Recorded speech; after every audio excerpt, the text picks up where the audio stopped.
Hello dear students, welcome to history class. I hope all of you are doing well. So students, in this class I'll be continuing with chapter 3rd, that is the first farmers and herders. So in the last class I explained two topics, basically beginning of agriculture and domestication of animals, and the second topic, beginning of community life. So this I had already explained in the first video of this chapter. Now I'll be proceeding with the next topic, and the topic for today is invention of wheel. Now students, this is a very important invention. So this invention of wheel, this is regarded as the first technological revolution of mankind. Please remember that this is regarded as the first technological revolution of mankind, this invention of wheel.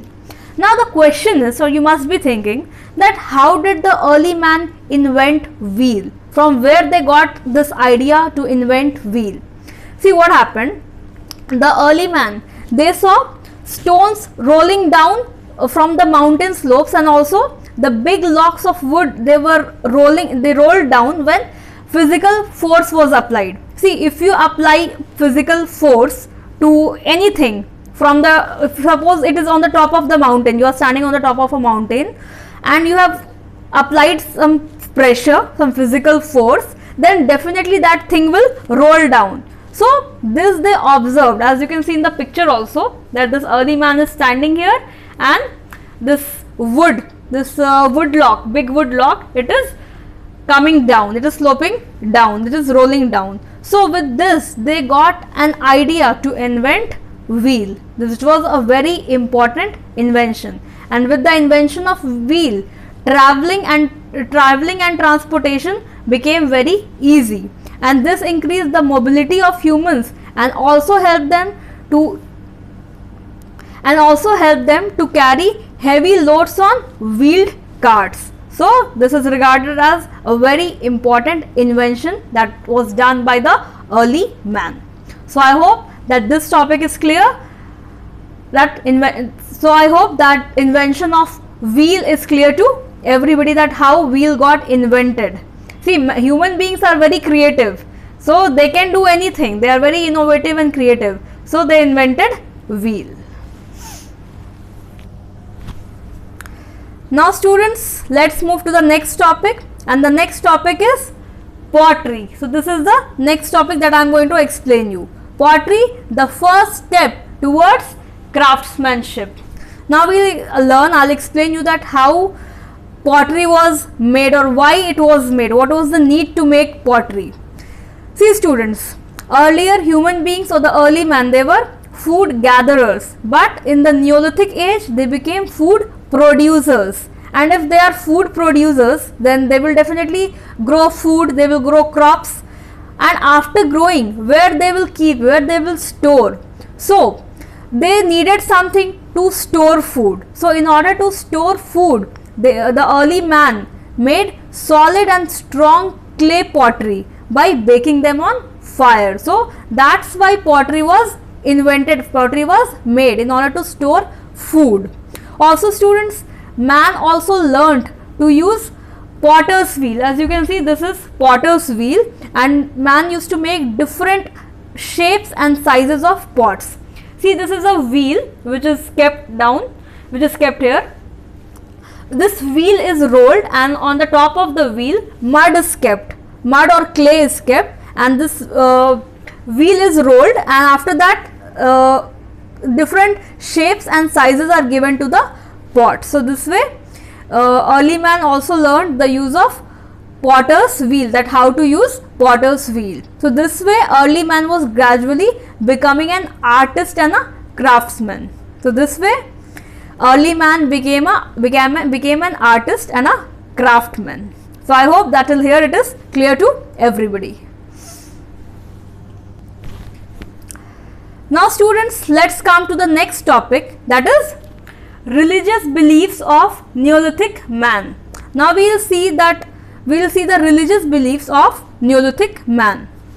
Students, definitely the early men, they were very creative, and they were gradually developing the and they were gradually understanding the different phenomenon, but there were certain natural phenomenon that were beyond their understanding level, and some of the natural phenomenon were rain, thunder, earthquake, seasonal changes, lightning. These changes, these phenomenon, they were beyond their understanding, but still early men, they used to worship them. Why they used to worship them? Because they were dependent on the nature, that's why they worshipped them. So students, the early men, they used to worship the different forces of nature like the sun, moon, rain, thunder, etc. They used to worship them. Why they used to worship them? Because they were completely dependent on the nature, that's why they worship the nature. Now students, let me talk about death, that what was their belief in death.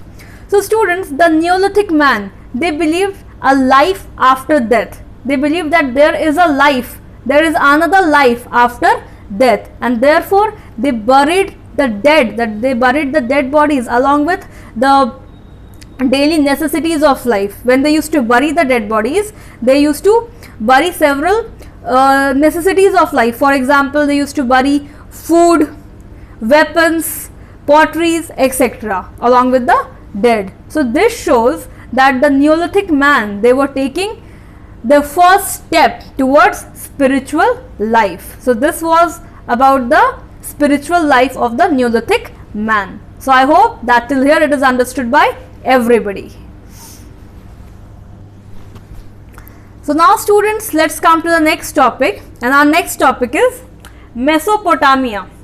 Now Mesopotamia is a place that lies in modern Iraq. So now I am going to explain you about Mesopotamia. See, during that time in Mesopotamia also, farming and domestication of animals began around 10,000 years back. Means not only here but in Mesopotamia also, this agriculture and domestication of animals began during that period, during that time. And that place, that Mesopotamia, that was very fertile. Why it was very fertile? Due to enough rainfall. So because of enough rainfall, because of sufficient rainfall, that place was very fertile, and as that place was very fertile, it was very good for agriculture. So crops like wheat and barley was grown. So crops like wheat and barley were grown there. Also students, that region, that was rich in cattle population. And with the introduction of agriculture, people began living a settled life. They began building permanent houses of mud and stone. So I hope you understood about Mesopotamia, which lies in modern Iraq. That in Mesopotamia also, this domestication and agriculture work began around 10,000 years ago, around 10,000 years back. So I hope you understood this topic. So now students, let's come to the case study. So I'll be explaining you about two places. The first is Mehergarh and the second is Daujali Heding. As you can see on this map, here is Mehergarh, which is in Balochistan. And where is Balochistan? It is in Pakistan. And if I talk about Daujali Heding, it is in Assam. So the first one lies in the northwest and the second one lies in the northeast. Here is the northwest and here is northeast. So now I'll explain you about these two places. So first let me come to the northwest part, that is Mehergarh. So students, as I have already told you that Mehergarh, it is situated in Balochistan, which is in Pakistan, and this has one of the earliest Neolithic culture.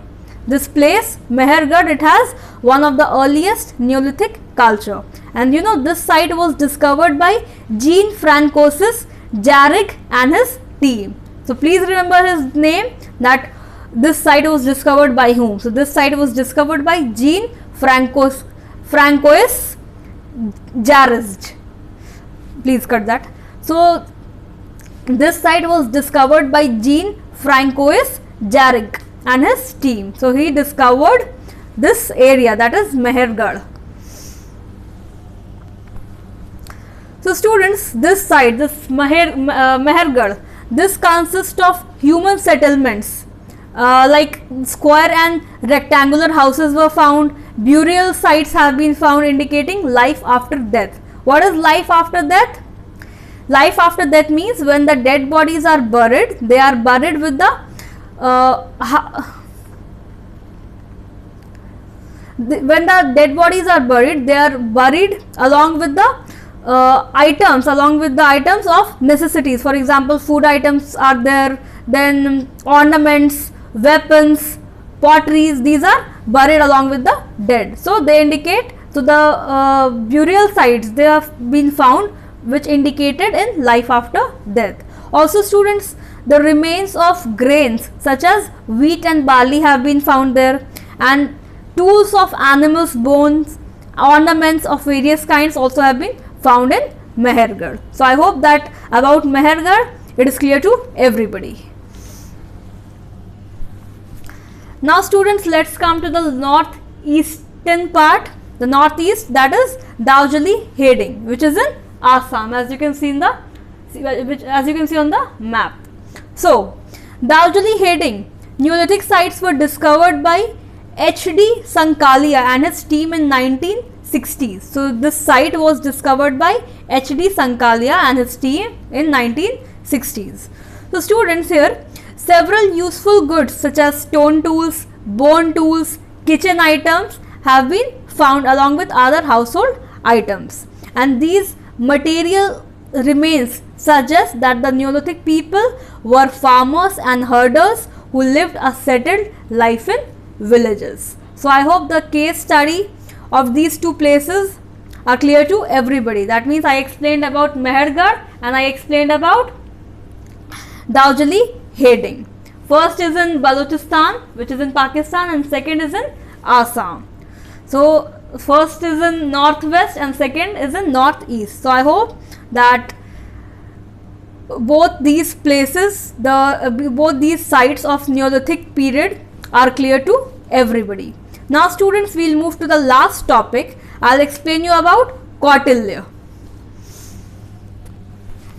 So students, as you can see, he is Kautilya, and there are other names of Kautilya also, like Vishnugupta and Chanakya. These are some important names of Kautilya. So students, Kautilya was originally a professor of economics and political science at the Takshila University. He was basically a professor there, and you know that he played a very important role in establishing the Mauryan Empire by guiding his disciple. Disciple means student, Chandragupta Maurya. He was his student, Chandragupta Maurya was his student, and he guided Chandragupta, and as a result of which the complete Mauryan Empire was established. And he also served as an advisor to Chandragupta and his son Bindusar. He was an advisor to both Chandragupta and his son Bindusar. And you know Arthashastra, the famous Arthashastra. The Arthashastra, Arthashastra, which is the most famous work of Kautilya. It contains the principles of governance. So this book Arthashastra, this has been written by Kautilya.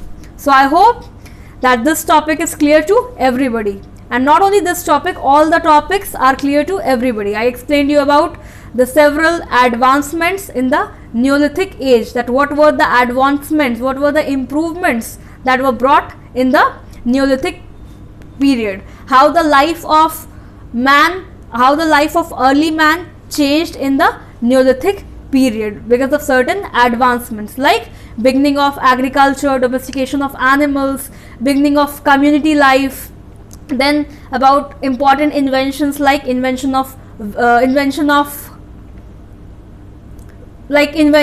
wheel, then pottery, they started making pottery. Then I explained you about certain sites, then about the religious belief of man in the Neolithic period. Then I explained you about life after death, that what is the meaning of life after death. So I hope that all these points are clear to everybody. So students, I'll meet you in the next video with the exercises part. Till then, please study properly, work hard and stay safe. Thank you so much.